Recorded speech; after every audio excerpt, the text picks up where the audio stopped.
This is Ron Montgomery for DJNN, coming to you live and direct from LDI 2011 in my hometown of Orlando, Florida. We're bringing it from the showroom to the streets for all the DJs out there. Hi, this is Brian Barr with DJNN, and we're here live at the LDI 2011 show here in Orlando, Florida.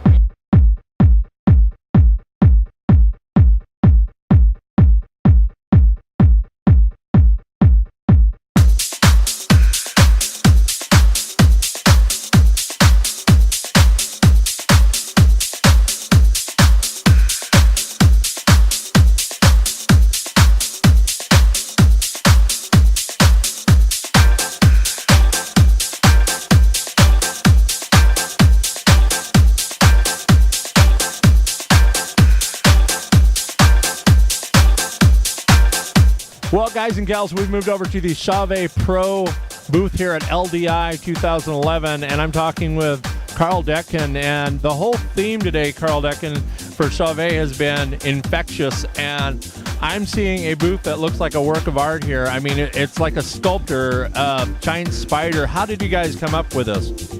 Well, actually, it was an evolution, because initially it started as a zombie-esque field, because we really wanted to kind of tag along to the popularity of zombieism right now. But what we evolved it to, because we really felt that we have a whole new game in terms of the way we present ourselves, and we really felt that lighting was that next level where you can bring your entertainment, whether it's a nightclub, whether it's your wedding, whether it's your bar mitzvah, to a new level. So we really felt that lighting is an infectious element of any performance. That's what, that visual stimulation is what really gets people, can change you. It's basically another dimension. That's what you're saying, another dimension to your entertainment. You add another dimension to your entertainment. Exactly. So we took that infectious and started working words around that: infected, ingenious, inspiring, and basically we have these in words where the core is this infected, where lighting is infectious, and that's how we came about this theme of this spider that is an infectious spider. So we're kind of excited doing something a little bit different than normal. And since it's the Halloween season, perfect time to use an infected spider. Definitely. This thing it's just huge, and the video walls behind it, it really makes a statement for you guys. Now, was it a designer that designed this, or did you just come up with it on paper? Well, the marketing department initially came up with a concept, and there was sketches that were drawn up, and then our product guys actually started doing their CAD drawings, and then we brought in a designer to help us program everything. But basically it starts off internally within our company. Thank you very much, Karl.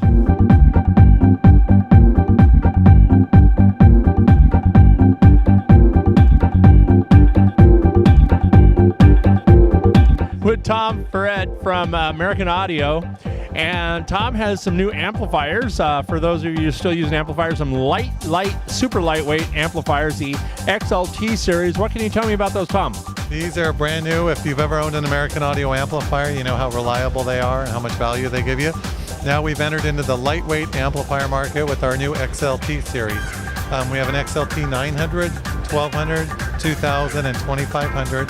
They weigh between 11 and 17 pounds. Class H power supplies, low-cut filters, all the professional features, and they're priced very aggressively for this market. Now, Tom, this is the flagship of the American Audio line, right? This is the VMS 4.1 media. Is it a media? Would you call it a media controller? Because this does video mixing, all sorts of other stuff with that software, right? Yeah, this is actually does everything. It's a VMS 4.1. The VMS 4 came out a little over a year ago and took the world by storm. Every single DJ manufacturer has come out with their version of our VMS 4. So when they started to creep up a little bit, we had to take it to the next level. Really, it should be the VMS 4.1 million. There are so many changes, and we actually started on this right when the first one came out. Completely new inside. It features our DSP D-Core processing. It has 4 times the amount of output of the original VMS4. Completely new mic circuitry. We've separated the MIDI and the audio components on the circuit board, so it's a lot cleaner. signal. We've even recalibrated the mouse pad. It lights up even brighter than the original. We've even changed the way the paint's applied. It's applied at 1350 degrees. So just really a huge step up for people who love the VMS4 format and who are hooked on it. This is the next generation. All the buttons and knobs and everything are in the same places. You can plug the new hardware into your VMS4 software to work just great. Or we have a new version of the Virtual DJ LE. I'm going to press the button here. The new VMS 4.1 Virtual DJ LE lets you mix 4 decks right out of the box. We've added filter effects and some other popular items to that as well. The most exciting thing is the VMS 4.1 comes in at the original price of the VMS 4. So we're adding even more value to the equation a little over a year later. You're getting a lot more for your money. So, in other words, the R&D is over with and done with and paid for, and you're able to bring out a much better product after the R&Ds with a VMS4, and that's all over with. So you're able to bring out a product that is it's like the big brother. Well, exactly. The VMS4 was ahead of its time as far as technology. It was the first controller that had 2 mic inputs and let you take the 4 channels and switch between MIDI and analog. A lot of other controllers, you still can't do that. We finished that technology a few years ago. Once that was done, we took a year to say, now how can we take it to the next level? And that's exactly what we've done. And all those changes are found in the DSP-D core. That's the VMS 4.1. Even though Tom says it should be a 1 million, 4.1 million. That's the 4.1 from American Audio. Can we do something fun? There's Edgar, US DMC champion. Can we grab him and say, hey, what do you think of the VMS 4.1, even though he works for us? That'll be fun. Maybe have him walking by and we'll grab him. I'm Sid Vanderpool with DJNN, and we're moving on. Wait a minute. Who's that? It's DJ E-Tronic, DMC champion. Hey, how are you, Edgar? Hey, are you enjoying the show here? I am very much. So, are you scoping out the new American Audio stuff? What do you think of this stuff over here? It's cool. I work for American Audio. No way. Yes. I didn't know that. Yeah, American Audio, American DJ. Wow, can you imagine that? The DMC champion working for American Audio? Well, how cool is that, guys? Tell you what. So what do you think of the show? The show is awesome. A lot of cool lights. We have a lot of cool lights that are new, and also we're showing some of our audio, which is really exciting, and it gives us a chance to really spotlight the audio. And yeah, we have the VMS 4.1 here, as well as the VersaDeck and the VMS 2, and so yeah. Now, Tom was saying it should be the VMS 4.1 million. What's your opinion on that? VMS 4.1 million? Why is that, Tom? he said it because it's got so many new features. Oh, that's true. Yeah, it's very cool, and it's just it's been improved a lot as far as like the VMS4. It's a great piece. Very cool. It's great to see you, Edgar. Have a good one. That's DJ E-Tronic right here at the LDI Show.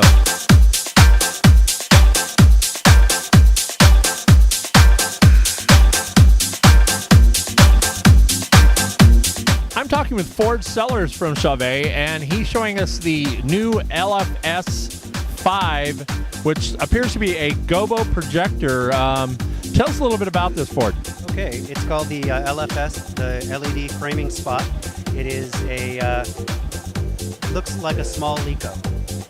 It has a zoom range of 16 to 24 degrees. It has a 23-watt LED, power linking. So again, easy setup, very quick setup. Your ideal application for this is going to be anywhere that you want to have a custom gobo, or you want to use maybe pin spot tables. Those sorts of applications are great for this. Now, this unit, because it doesn't produce a lot of heat, I guess you can print out your own gobos on plastic. What do you call that? Acetate. So if you go to Office Depot or wherever, you stick it in your laser printer. You print your own full color gobos. It'll cost you pennies. You can have people's names. You can have whatever your special event is. It's a really, really versatile tool. And you can also buy standard V-size gobos to put into these. So if you want your regular breakups or anything, it's a standard gobo. You can buy them from your gobo companies.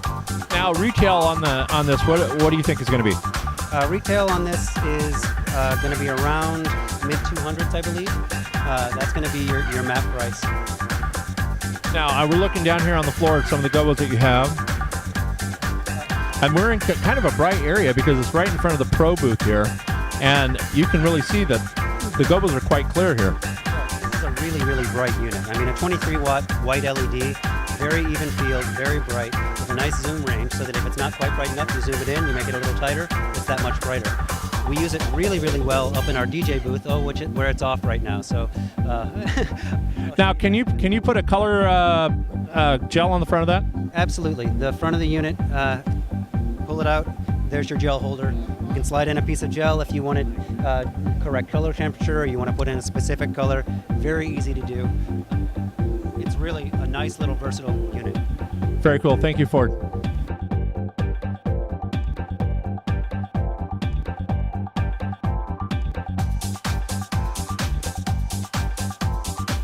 Honda, you've got a nice little LED unit here. Can you tell us a little bit about it and how DJs might find this applicable in their business? Okay. This product, we designed it to be 60 watts, and the lumens, the full output will be about 5,000 lumens. And when we make it with color wheel, the output will be less. But we make the color wheel, we use red, CMYK, CMYK, and we use green, blue, pink, and other colors. All right, yeah, that sounds like some really good stuff. Now, one of the things that DJs are notorious for is putting a lot of wear and tear on their equipment on the road. Tell us about the roadworthiness of this unit. Will it hold up to a DJ? Will it be okay kicking around in the DJ in the gear, or is it pretty solidly built? I thought it's too fast. Okay, sorry about that. Is it durable? Is it durable? You mean the Is it strong? Yes, Is it built strong? So you can take a video of the products. You see, we can make photos. See, If you drop it. you see we focus is clear edge there. You see, we can yes, the white color, and I go back.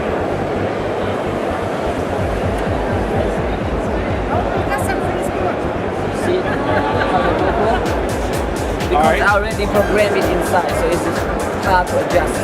Okay, that's good stuff. Now, tell me about how strong, if it were to be dropped on the floor, would it survive, would it break, or is it built really tough? One transportation, we do transportation test for 2 meter high, put in the packaging and carton box. Then it could be falling, but with soft support, will not break it, will not break. Maybe 20 times, 30 times, we already do the test. But for doing meaning when you carry it, install and uninstall, when it may be falling, it's very hard to say, maybe break, because it was ABS, the left one. All right, hon, that's good stuff. Hey, thanks for taking the time out. Okay. DJ Thank you. We'll talk to you soon. Thank you.